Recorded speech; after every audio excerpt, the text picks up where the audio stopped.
right back there. Well, good morning. It's great to be back in Tampa Bay. I want to recognize our Department of Transportation Secretary Jared Perdue, who's here, and then Representatives Alvarez, Cheney, and Jacques from the Tampa Bay area. I want to thank you guys for all your hard work. We are approaching the start. Well, I guess they've already had week 0 in college football, but like the football season is about to get in full swing. And, I'll tell you, USF, they haven't necessarily picked the easy road to start the season. They got Boise State coming up, I think, on Thursday night. Then they've got to play the Gators, and then they've got to play the Hurricanes. And both Miami and Florida State are ranked, I think, both in the top 15. So best of luck to everybody at USF for that string. I know that a lot of people are excited about getting back into the season, and I can always tell, like my kids, when the Super Bowl ends and they focus, and then once it's back in the air, they start to ask me about going to game and all this other stuff. So we'll be doing what we can do. We're here to talk about major progress on basically what this sign says, helping Floridians get around without being stuck in traffic all the time.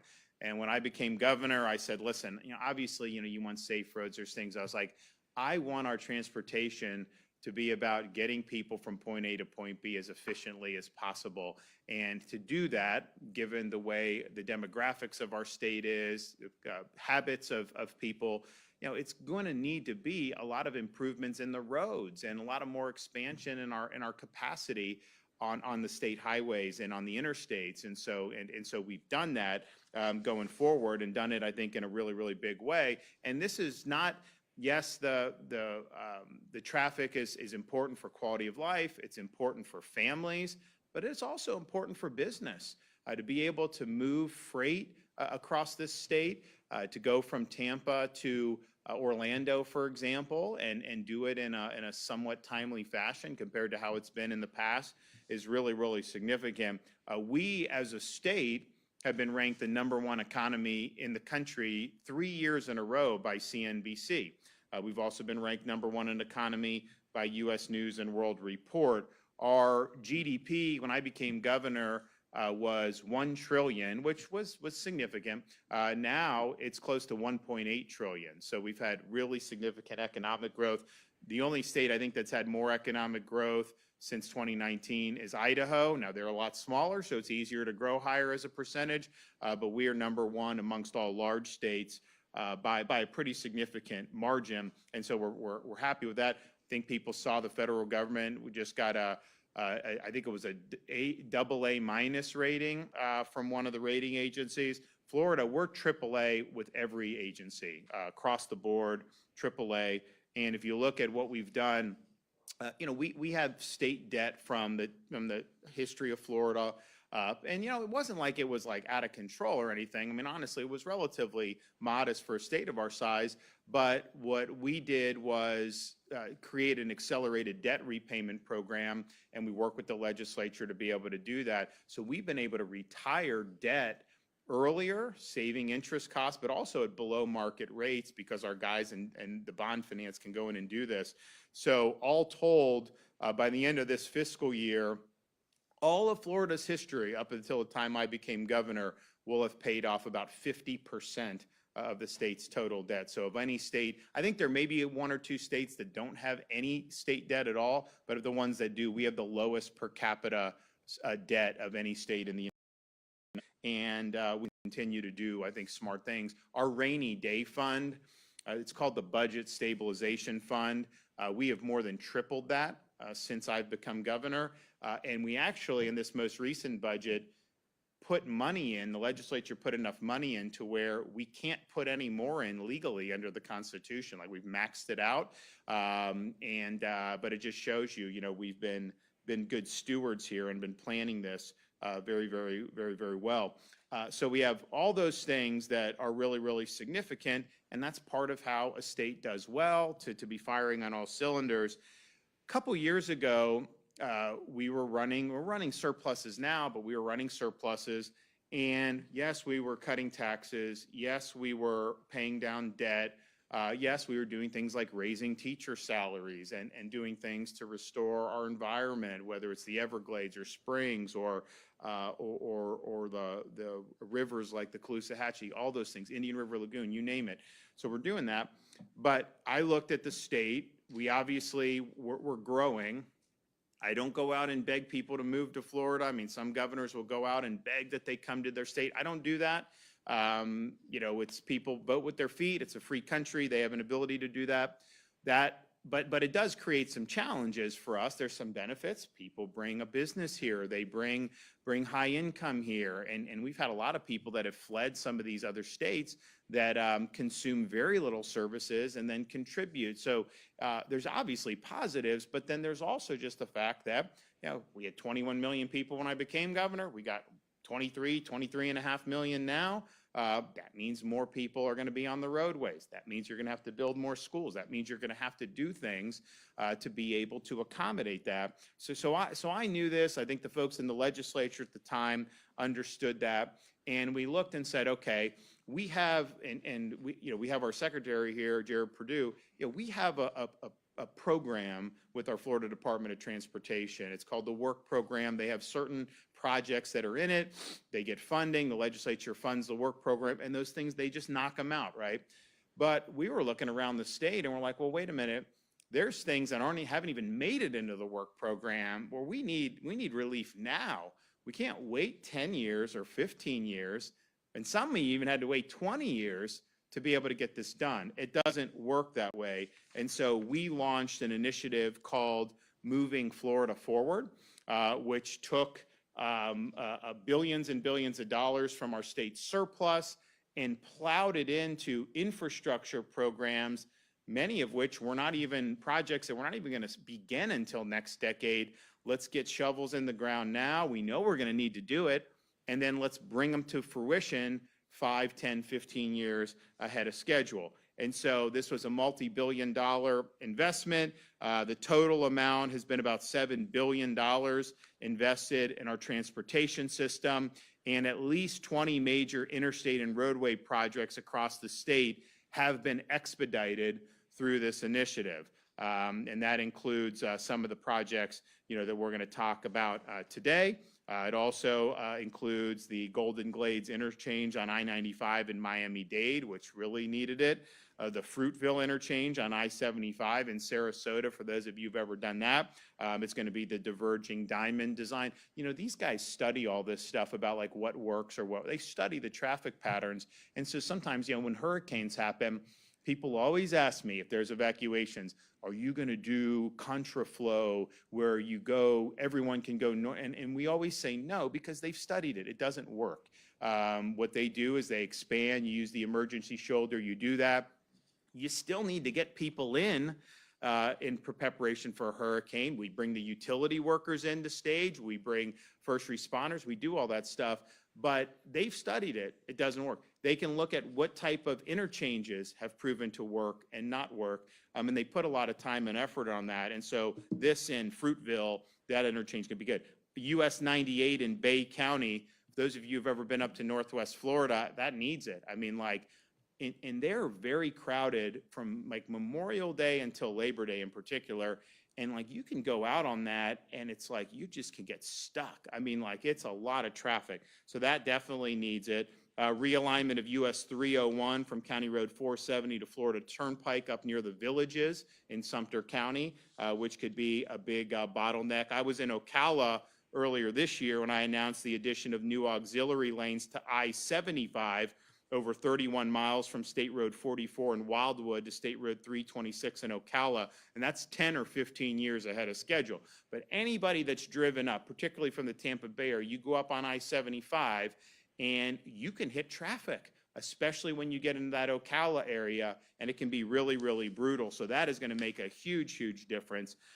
This year, we've also been able to celebrate the early completion of congestion relief lanes on one of the busiest parts of I-4, and anyone in the Tampa Bay region who has traveled over that direction knows, from US 27 in Polk County to World Drive in Osceola County. So those auxiliary lanes were completed 8 months ahead of schedule. And I can tell you, when you see people volunteer, hey, thanks for those lanes, it's been really, really making a difference. You know it's made a difference. But they've studied it too on FDOT. I said, get the videos, let's see what the traffic's like before we open them, and then what happens when you open. And the flow has just been dramatically increased. And that's not even the final product yet. Final product is being working on, and they're going to deliver it. So that's going to be really, really significant. And so we knew that this stuff needed to be done. We could have just waited. Oh, we got our work program. We'll get to it eventually. We'll get to it. But it's like, do we really want people to sit in traffic an extra 10 or 15 years when we know we have the resources, we know we have a job to do, and we just want to go ahead and do it? So we're pleased that this initiative has really gotten steam. We continue to work really hard. Obviously, FDOT is leading the charge on this and doing a really good job. So our total investment in infrastructure for the next 5 years is almost $70 billion in projects to address congestion, also but improve safety and address any future needs of Florida as it continues to grow. Which brings us here to today, and you've got the picture of a bridge that I think most people who either in Hillsborough or Pinellas know very well, the Howard Franklin.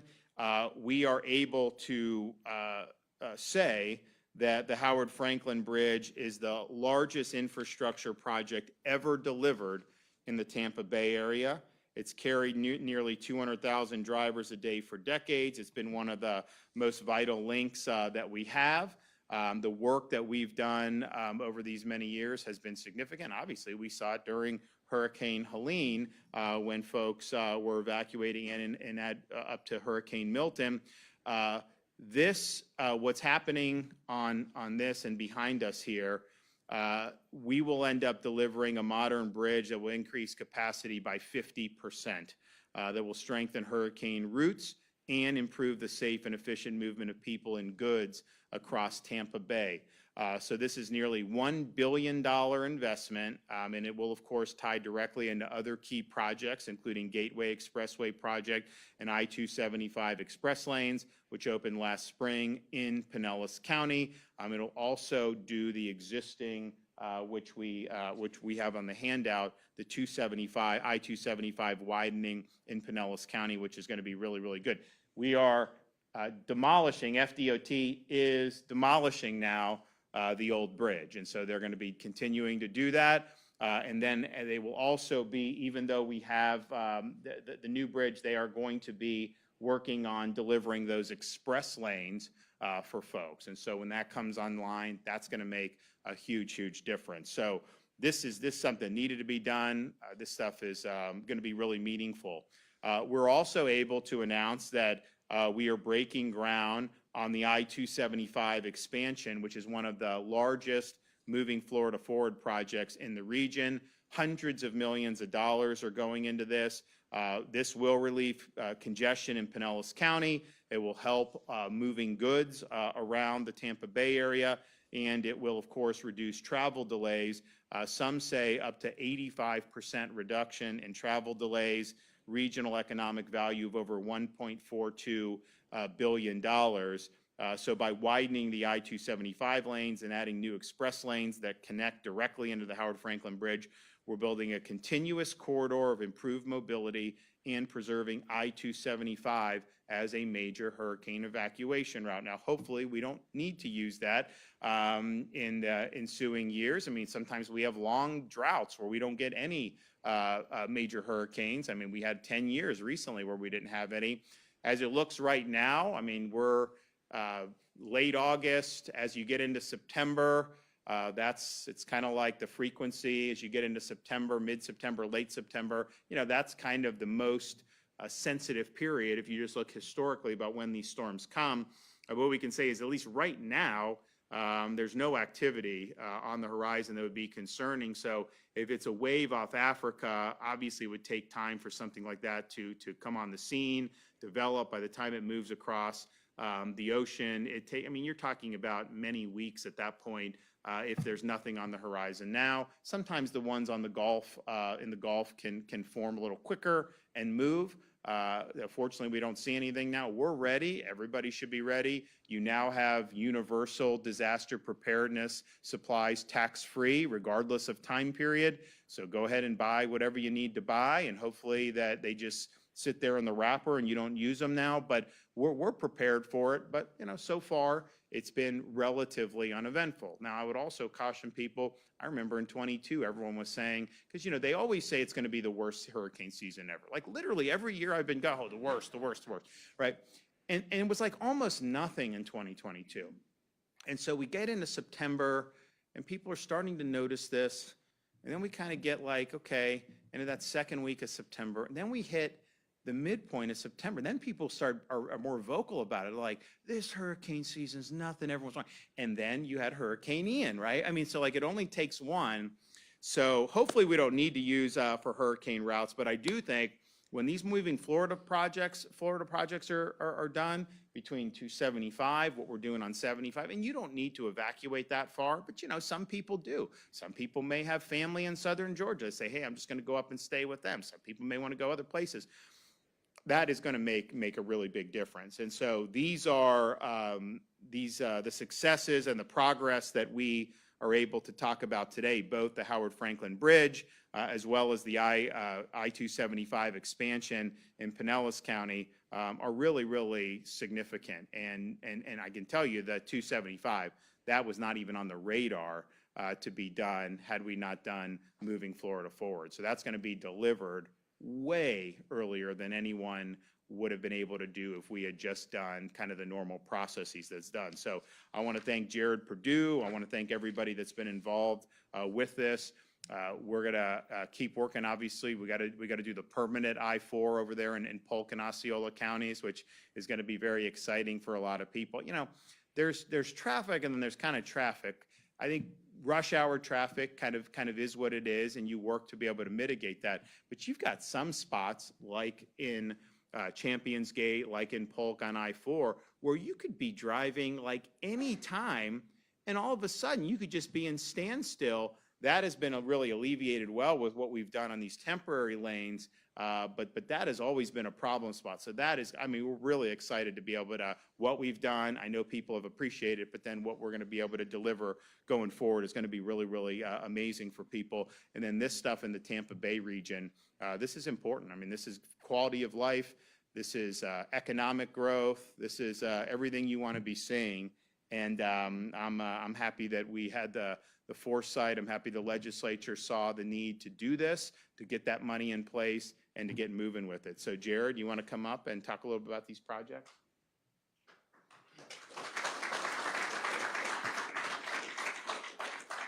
Yeah, good morning. Thank you, Governor, for your leadership. I can truly say, because of your focus on transportation infrastructure and your leadership in transportation, we truly have become the envy of a lot of other states and other countries. We have some of the best transportation infrastructure in the world, and we're continuing to expand and improve on that quality every single day. I'm excited to be here today to highlight one, Howard Franklin Bridge, which is the largest project that we've ever done in this region, $1 billion project. Really important connection between Tampa and St. Pete communities. And the team has worked really diligently, worked really hard, and has kept this project on schedule the whole time. It is a very long bridge, a very complicated project, and there are so many milestones throughout the life of this project. What we're highlighting today is that we're actually beginning demolition of the original Howard Franklin Bridge, which was built around 1960. And you can see, if you look at the new structure we've built, it is much, much higher than the original bridge. There's a reason for that. A lot. The answer to that is, when you have a governor like DeSantis and a legislature that supports it, you can continue to plan and build infrastructure that can resist these natural disasters. I mean, they come every year. We get them all the time. We should be prepared for it. And so you can see we've built the new bridge much higher. And I still remember vividly last hurricane season between, Debbie, Helene, and Milton making landfall. I remember water lapping up on top of the old bridge, on top of the travel lanes, and it being very dangerous for vehicles. But that water didn't touch the new bridge. It didn't come anywhere close to it because we've significantly raised the elevation. We're going to continue to make strategic investments like that for emergency response. So I'm really proud of the team here. Even though we had, some very difficult hurricane seasons, we've had a lot of impacts from that. The team worked really, really hard here on the Howard Franklin Bridge to actually keep it on schedule. And I'm happy to announce today that with the demolition, we're actually doing it on schedule, and this project is still tracking to finish when we originally anticipated. And when you look at that and realize that with all the impacts we've had from hurricanes, it really is remarkable what we've been able to do. And we have a few more milestones to hit. I mean, obviously we've opened the new lanes on the bridge. We still have to open the express lanes, and that's coming in the near future. And then also the multi-use path, which is going to be the first connection for pedestrians from these two communities. So we're really excited about that. We've made a lot of great progress. I think we've already removed around 36 spans from the old bridge. We have about 322 in total. It's going to be a lot of concrete. One thing that's interesting, we're going to take all of that concrete, we're going to crush it, we're going to recycle it and reuse it on other transportation projects. So we're really looking forward to that. Now, you heard the governor talk about moving Florida forward. This is a once-in-a-lifetime legacy investment. You haven't seen an investment like moving Florida forward anywhere else in this country. It injected $7 billion into an already record work program. It was already a record capital plan, the biggest we've ever had. It injected another $7 billion into that and advanced 20 major projects by at least 10 to 15 years. Some of them were not even funded. We have no idea when they would have been built. And I can tell you, I-4 in Central Florida is one of those. I'm sure everybody in this room has driven I-4.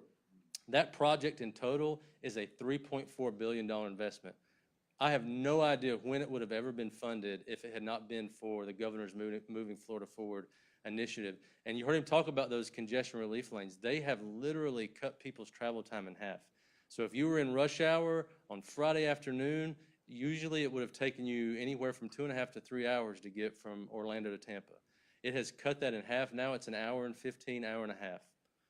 This is a remarkable improvement. It's been an emotional experience for those that are using it, which brings me to the next point here with the Moving Florida Forward project, I-275. It connects directly to the Howard Franklin Bridge project limits. So it's going to take the capacity improvements that are being provided by the new Howard Franklin Bridge, and it's going to extend those another 7.5 miles into Pinellas County. Don't know when that project would have been funded without the governor's Moving Florida Forward initiative. So we're extremely excited about that, and we are already under contract. So we've already gone through procurement. We're already under contract. We're going to be breaking ground soon. And no pressure to the district secretary here in the room, but I'm confident he's going to finish early and under budget. So we'll see how that goes. So with regards to infrastructure, I mean, this transportation infrastructure that we're delivering has a huge impact on the economy. The infrastructure we have in Florida is one of the catalysts for why we can continue to grow and also maintain the quality of life of all of our residents. And it truly is the envy of the world. So thank you, Governor, for your leadership. Okay.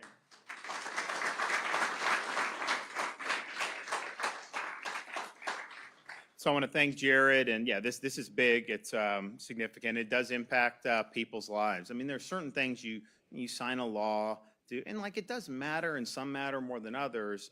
But when you start talking about things like this, and it affects people in their daily lives in a positive way, that's really what this is all about, and that's what we're doing. I also just want to point out.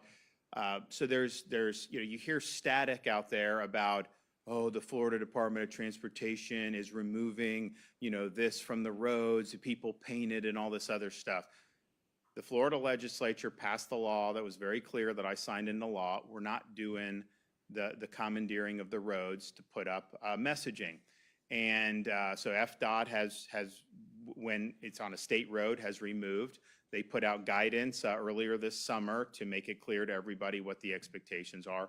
Local governments are required to mimic the state standard, and I know some of them think that they don't have to follow that, but this is all very clear in law. And interestingly, it doesn't usually get as much reported. Most of this stuff I mean, they had to remove a back the blue. They had to remove some of these other things. And so it spans different things, but we've made the policy decision in Florida, we're not going to use the roads for that purpose. The roads are there for either pedestrians to cross or cars to go, and that's what it's going to be. And so Jared and his team are just ensuring that the law is upheld. And for those jurisdictions out there, what is it? Is it Delray, Key West, and anyone else? Those three. It's like they think that they should just be a law unto themselves. Well, we have remedies in the law to be able to make sure that people are following what their elected representatives have enacted. And so Jared and his team will do that. I don't know why you'd want to try to make a scene over it, but just understand this has been done across the state, and it's been done, regardless of the messaging that's been used. Okay, do we have any questions? Yes, Governor DeSantis, Harbinger Singh, the man accused of causing last week's fatal traffic crash in Florida, was in the country illegally. Why didn't Florida law enforcement check his immigration status at the scene of the accident? Why was he allowed to go back to California? Well, a couple things. I think one is the witnesses were dead. So you had 3 witnesses that were dead, killed in the crash. You have Singh and then his passenger, neither of whom spoke English. So you have a crash scene. It wasn't obvious to the troopers at the time that there was a criminal offense that had been committed. And so they obviously had to clear the road to make sure everyone was in. But they understood this guy. They had his information. They did what was right. They conducted an investigation. They got the video. And then clearly it was a situation where there was probable cause that a crime had been committed. We were able to do the extradition, and it was fine. But if you had someone that had survived, then you may have been able to get probable cause at the scene. As it is, the witnesses were dead, and so the troopers had to rely on getting the video, which obviously wasn't apparent. Now, we did do an announcement. The Attorney General did an announcement in Bay County. They were able to nab some folks. We are looking at, with these weigh stations, to be able. Now, it's tricky because we as a state don't have access to the immigration information, right? So if DHS gave it to us, if it's California license, we don't recognize California licenses granted to illegal aliens. If you could do a spot check, we'll absolutely do that. I think what they're at least able to do, though, is ensure that the drivers coming through are able to read and understand English, because this guy couldn't speak English. And you guys have all seen these roads where you'll go, these are busy highways, and there'll be little gaps in them, for official use only or this or that. It is not meant for motorists to just do a U-turn. It is certainly not meant for a semi-truck to do an abrupt U-turn. And so I don't think he knew what was going on. It was reckless disregard for the safety of other people.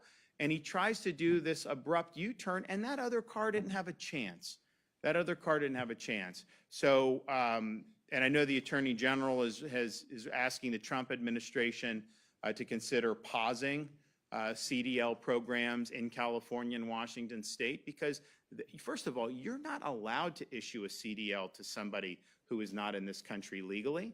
You're not allowed to issue a CDL to somebody who is not capable of understanding traffic signs and have an ability to communicate, and yet they seem to do that without much pushback. That creates dangers for other people.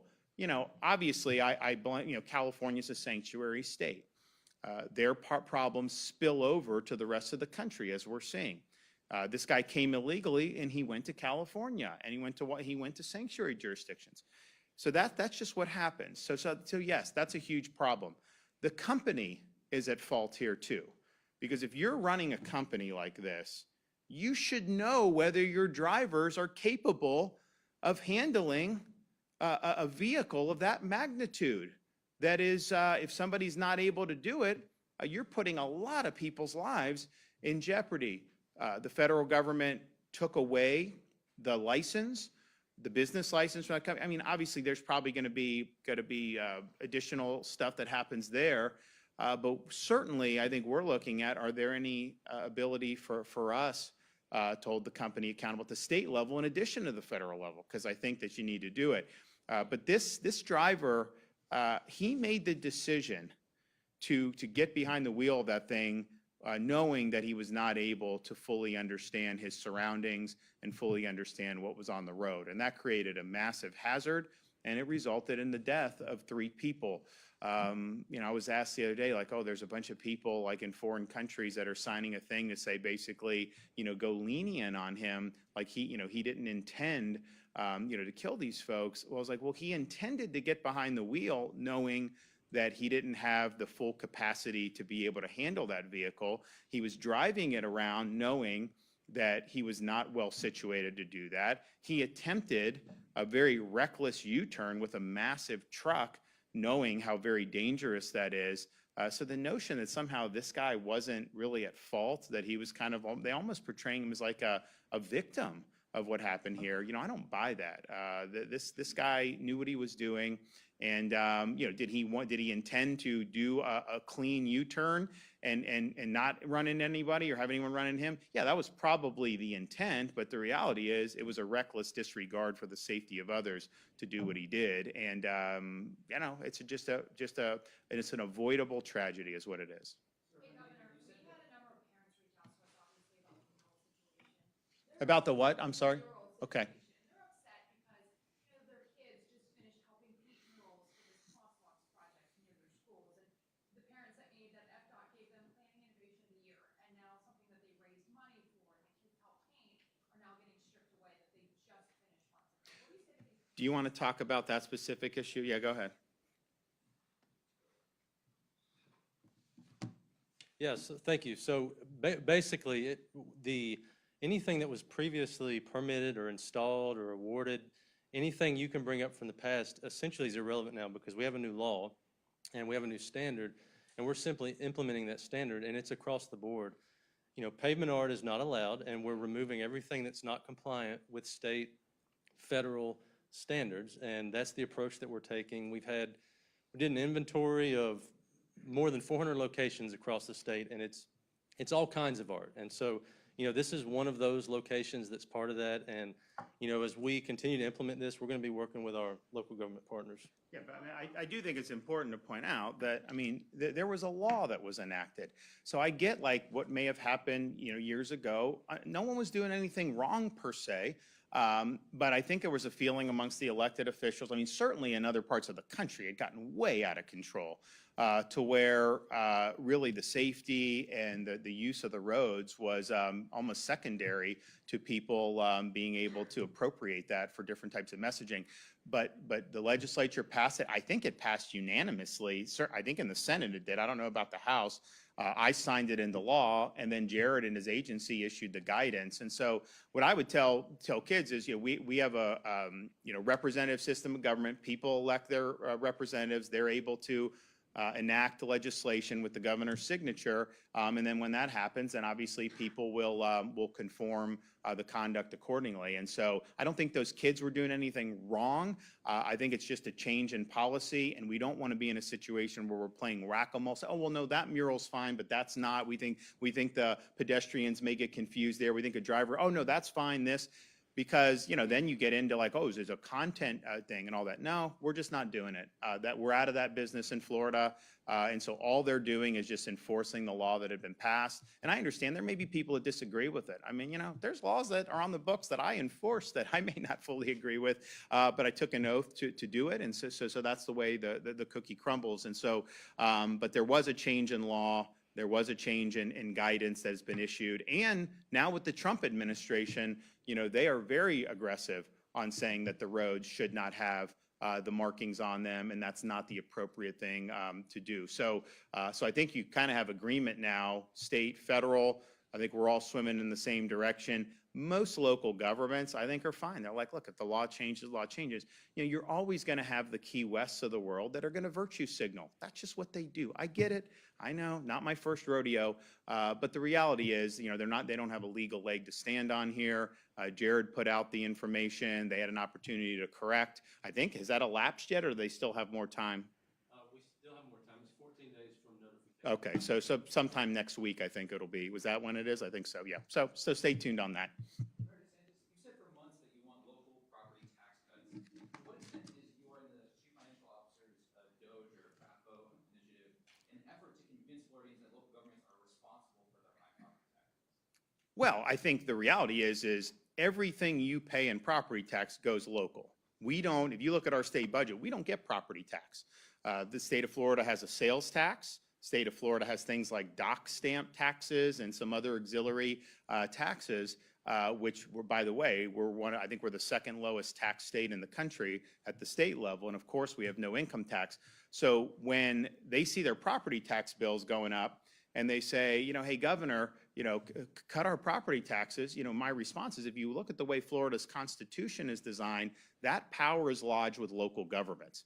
So if the legislature wanted to just pass a law to reduce the millage, let's say, state, they can't do that constitutionally.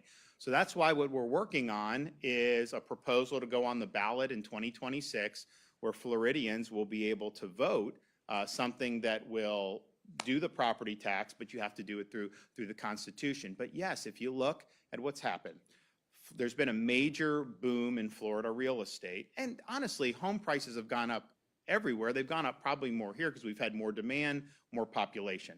And so what happens is, you know, someone that bought a house for $300,000 10 years ago is now being told their house is worth $750,000. Well, you know, that's an unrealized gain. You haven't sold your house for that much, but somehow your property tax bill is going up. When Floridians have to sell a home, like maybe, you know, you have a smaller home, now you have kids, you need a bigger, you then go into a higher tax basis. So even if you do the homestead, you're in a situation, if you bought a house over the last couple years, you're paying more for property taxes than you would have just a few years, and by a significant amount. If you look at the budgets of these local governments, and the CFO, Blaise Ngoli, has done a really good job of going on site. They're doing a lot of stuff, and honestly, not everyone's been cooperative, and we'll have more to say on that shortly. And showing, okay, wait a minute, Broward County, you know, even though Florida's had a lot of population growth, Broward, since 2020, has not had any net population growth. And yet their budget's gone up like 60%. And so you ask yourself, well, what is that? And why is it going up? Because people buy homes, it's a gusher of revenue that's going into the coffers. And so rather than returning that money to the taxpayers, they've basically been spending it. So what I think taxpayers want is, okay, local government, we want education, 100%. We want law enforcement and fire and other first responders, you know, some of the water infrastructure, 100%. But we don't need some of the stuff that's been spent money on. And that's the purpose of these audits and these overviews, to be able to show taxpayers, you know, that yes, it can be done. My position, and we're working on the concrete proposal, is twofold. One, if you're a Florida resident and you have a primary residence here, your homesteaded property, I think you should be able to own that free and clear of the government. I don't think that the government should be able to just tax you infinitum. And yes, it hurts senior citizens who are on fixed income, but it also hurts young families to try to get ahead by constantly getting hit up. And we're in a unique situation where that's a minority of the property tax revenue that goes to local governments. Probably about a third is homestead. The rest is either non-homestead or commercial. And so if you just return budgets to where they were 4 or 5 years ago, I think that would probably be enough as it is. But, you know, we have tourists coming. We have a lot of opportunities. Some of these rural counties may not have that. And I said I'm willing to help backfill their revenue from the state.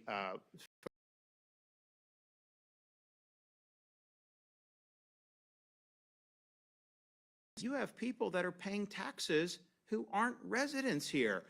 Literally, you can shift the tax burden to people that can't. I mean, local government can shift more to people that can't even vote them out of office. Like, how? That's what you want. You don't want the people that vote to not have to pay, and then the people that are just visiting or snowbirds to be able to do it. So I think it's definitely doable. I also think, though, you know, if you are going to have for investment properties or snowbirds or commercial properties or whatever taxing is being done there. Now, I think that revenue should only be able to use for things like education, police, fire, and some of the water things. I don't think that they should be able, even a snowbird, to tax that and use it on some of these extraneous stuff. So let's say we want to do everything everyone agrees on, we'll do that. But rather than grow budget in other areas, I would rather that be for the property tax, for you guys not to do the property tax on the homesteaded properties. And I'll tell you, we're the only state that can probably pull this off, given the structure of our economy, I mean, you remember, and part of this is political, President Trump comes in and kind of the media is like, oh, no one wants to come to America. Like literally, I was being given reports saying no one's coming anymore and foreign tourism is tanked. And maybe that was true in other parts.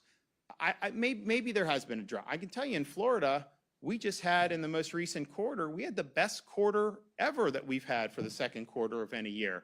We had massive numbers of Canadians coming in. Remember they said the Canadians aren't coming in? No, they're coming in. As a kid that grew up in Dunedin, I just remember in February and March, I'd see more Ontario license plates than I would see Florida plates because they're all there to watch the Blue Jays in spring training. So we have this.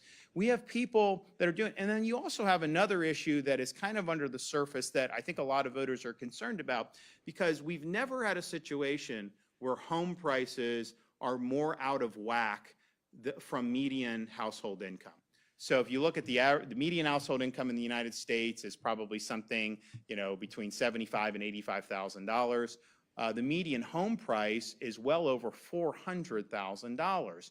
So to be able to afford the median home in the United States right now, you would need to be making like $130,000. So that's not sustainable. Something's going to give on that. And I think people see, hey, it's expensive, it's hard, especially for young people who are just starting out. I mean, I remember when Casey and I got married, we got married when the market had tanked, the real estate market. So we got married in 2009, we bought a home, and honestly, that was the bottom of the market. And so we were able, I was a lieutenant in the Navy. It wasn't like I was living high on the hog. She was she's successful doing what she was doing with TV.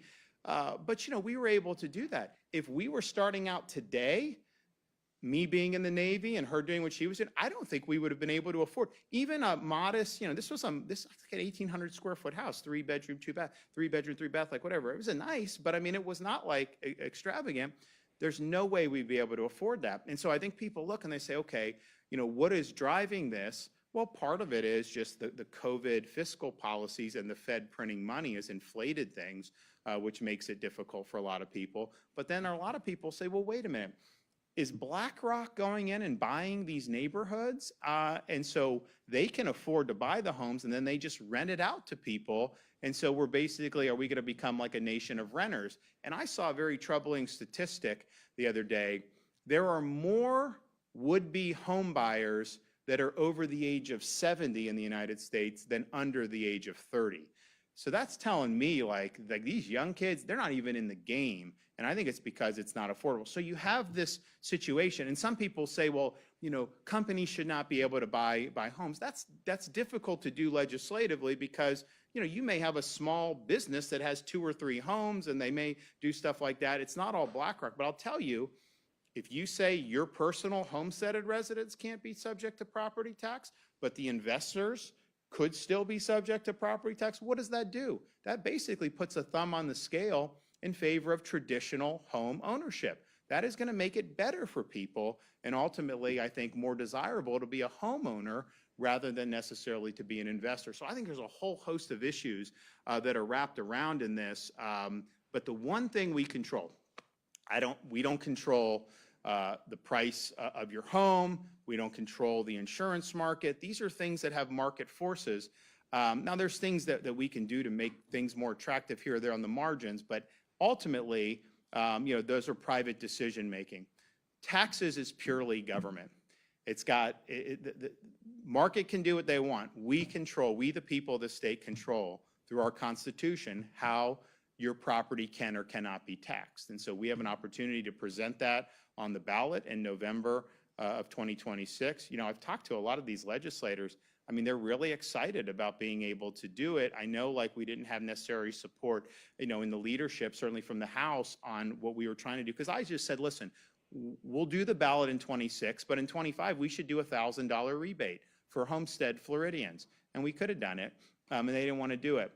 Now, I think the constituents are asking, hey, we want property tax relief. So I think the rank and file in both the House and Senate are really excited about being able to lean in on this. But that's the one thing we can control. So we can't manipulate the housing prices. That is obviously, that goes up and down. And when you have, so not only do you have a gap between median income and home prices, I think you probably have to go back right before 2008. You have way more sellers than buyers right now. So if you go back 3 years ago, certainly in Florida in the COVID rush, there were way more buyers than sellers. I mean, literally, I'd be talking to people, someone would just knock on their door and say, hey, I want to buy your house. Here's cash, do it. Because people were fleeing California. Because, you know, California, like a middle-class home, just costs a lot more than it does in Florida. So they could cash out of their home there, have a bigger house here, and still pocket money. So they're just cutting people checks, saying, we'll take it. So that was that. Now, there's a lot more stuff that's on the market. And I think what's holding up sales is the interest rates. That people, if they're in an existing home with a lower rate, they don't want to get out of that and then have to do a home that they're going to be paying a lot more in a monthly payment because of the increased interest costs. When those interest rates go down, I think you're going to start to see more sales occur. But I think a lot of people, and I'm kind of lean this way, I don't think sellers are going to be happy with what they're offered. I think more people will be in the market, but I think they're going to offer a lot less than what they were willing to offer, you know, 2 years ago. And I think you're going to probably see some correction in the overall prices of homes when interest rates go down. Now, new construction, you know, you have the costs, the inflation that we've seen over many years, that contributes to it too, obviously. I mean, you know, whatever it costs to build a house today versus 5 years ago, 5 or 6% more. I mean, it's a lot more. All this stuff, replacing damage to your home is a lot more expensive than it was. So these are a bunch of different factors. I do think that what we have now is not sustainable for housing market. I think push is going to come to shove eventually. But what can we do to make it easier for Floridians? The thing we can control, we the people, obviously the elected officials voting to put this on the ballot, and then we the people being able to cast a vote in November 26th, that's the one thing, the taxes we can control. And I'm here to tell you, and I think the DOGE efforts and the audits that Blaise and Golia are leading are part of this. And it's interesting, you know, we've got some people in Hillsborough who've welcomed this. We have others who haven't. We've got some in other parts of the state that have welcomed this, and then we have others who have fought it. So, you know, you can kind of see, but I don't think anybody can justify the increases that we've seen in many of these local government budgets over the last 4 or 5 years. And so the question is that, as a taxpayer, what you want to see? Certainly when it's anything extraneous to education and kind of the law enforcement and the core functions, or would you rather focus on the core functions, you know, have that reasonable budget, and then be able to actually own your home free and clear of the government? Because I do think these property taxes have pinched a lot of people, and I think we got to do something about it. So all I will say to that is stay tuned. We're going to be, I'm already working with folks. We're crunching numbers. We're doing all these different things, but you are going to have an opportunity to get this done in November of 2026, and I will be on the front lines trying to deliver that for you. Thank you.